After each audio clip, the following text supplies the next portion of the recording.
have some friends coming in today, so I am going to be all around the RV and cleaning and putting things away and helping you guys, well, and telling you guys the good points about being in an RV park. I think the biggest pointer is that there's always something going on in an RV park. There's always a barbecue, there's always a party, something is always going on, and most of the time, you know, they've got a birthday celebration, they've got something going on, so you're always busy. If you're in an RV park and you own the lot, you can basically do whatever you want to that lot within the perimeters of, you know, the RV park.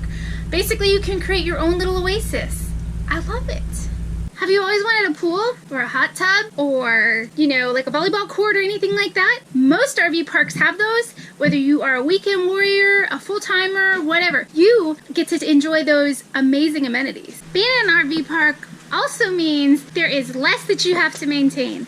Whether it be the grass, the trees, the, you know, the whole house area around you, it is less that you have to maintain because it is more than likely maintained by the RV park. Do you have a washer at the house? And you go to the laundromat and you have to drive all that way? Most RV parks have their own laundry facilities, and you can bring yourself to that facility instead of having to drive to go somewhere when you're on vacation or whatever. A lot of parks nowadays are dog friendly or pet friendly. So when you have a little fluffer like this one,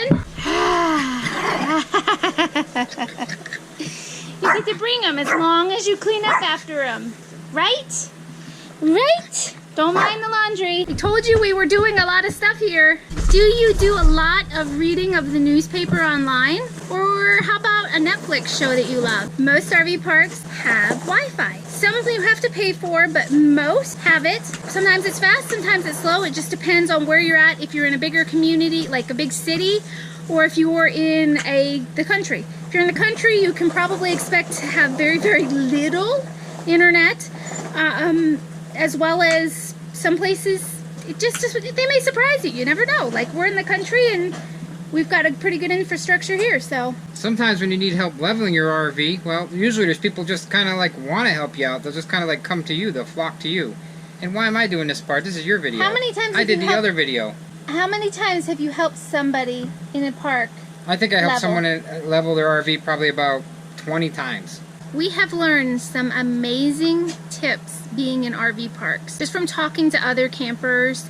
When we were new to hooking up the RV, the fifth wheel, to Size Matters, we actually met a guy who was across the way from us who used to be a truck driver, a professional truck driver, and he helped Ross when we moved from Wilmington to Myrtle Beach. He helped him and showed him everything that he needed to know in order to hook up that RV to that truck, which was definitely helpful, and we really have learned some really cool tips. So you don't have cable TV at your house. Guess what?